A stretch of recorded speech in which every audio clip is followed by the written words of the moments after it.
Défaite de Manchester United sur la pelouse de Nottingham Forest. Il y a quelques années, on aurait dit que c'était une anomalie. Mais aujourd'hui, on peut dire que c'est tout à fait normal, que la logique a été respectée. C'est triste, c'est malheureux parce que c'est Manchester United. Et Manchester United, tout grand club qui l'a été auparavant, aujourd'hui ne l'est plus. Voilà. Manchester United, aujourd'hui, on se fait bouffer, on se fait baffer de droite à gauche par tout le monde. Et voilà, vivement la saison prochaine, hein, tout simplement, vivement la saison prochaine. On perd aujourd'hui à Nottingham, en plus un Nottingham qui est sans Chris Wood. Alors avec Chris Wood, j'imagine même pas ce qu'on aurait pris. Lui qui est en feu cette saison. Elanga qui marque juste avant le match, j'ai fait un live d'avant-match où je parlais de Elanga qui allait sûrement faire mal à Manchester, chose qui a été faite.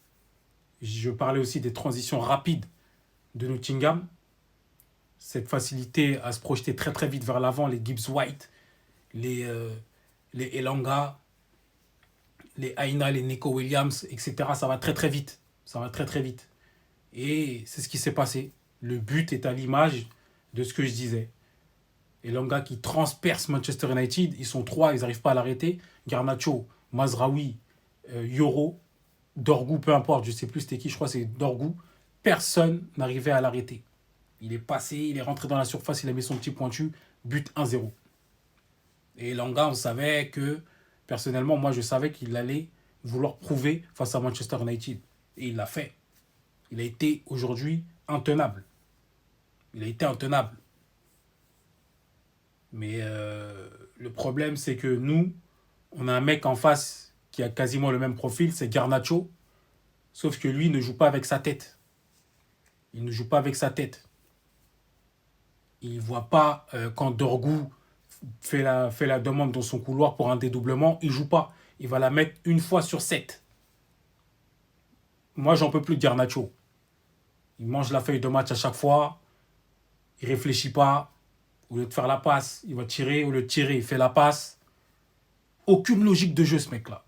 Aucune logique. Aucune logique. Bruno Fernandes, il a été un petit peu en dessous aujourd'hui. Après, moi, je pense que c'est... on connaît les matchs. Quand il y a la trêve internationale, il y a des déplacements un petit peu partout dans le monde. Mazraoui qui part en Afrique. Bruno Fernandes avec le Danemark. Bon, après, c'est pas très loin, mais bon, la trêve internationale, les matchs internationaux, ça fatigue les joueurs. Quand ils reviennent dans leur club respectif, ils ne font pas les mêmes matchs que juste avant la trêve internationale. Juste avant la trêve, Manchester United était quand même... c'était pas mal. C'était pas mal, mais aujourd'hui, voilà, compliqué. Après, je ne vais pas remettre ça sur la trêve internationale, parce que aussi, j'ai envie de parler de Ruben Amorim, qui nous fait un milieu de terrain Casemiro Ugarte à la récupération. Qui pour sortir la balle? Qui?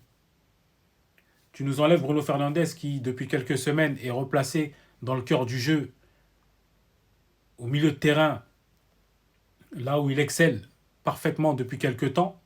Tu nous le places dans le trio offensif. Mais c'est fini, Bruno Fernandes dans le trio offensif. Pour nous, tu nous habitues à ce qu'il joue dans le duo au milieu de terrain. Et c'est là qu'on voit qu'il est performant. D'ailleurs, c'est son poste de prédilection. C'est un 8. Mais Amorim a voulu bétonner son milieu de terrain avec des Ugarte et des Casemiro. Ugarte aussi qui est court physiquement. D'ailleurs, il est sorti à la mi-temps. J'ai pas compris cette logique. J'ai pas compris. Mais bon, bref. Dans l'ensemble, voilà, Manchester United n'a pas fait ce qu'il fallait. On a joué que pendant les 5 dernières minutes où on a failli marquer à plusieurs reprises. D'ailleurs, on a failli marquer plusieurs fois en 5 minutes que lors de 90 minutes, quand on regarde bien. Donc voilà, Maguire a eu 2 occasions franches. Il en a raté 2. Et dont une où Murillo sauve sur la ligne. Ça frappe. Mais bon, on continue. Là, le calendrier, on sait qu'il va être chargé. On a l'Olympique lyonnais. Ensuite, il y a Newcastle, il y a Lyon encore. Non. Les gars, cette saison-là, cette fin de saison, elle va être dure. Elle va être dure, les gars. Sur ce, bonne soirée à vous. Abonnez-vous, partagez, likez, donnez la force, les gars.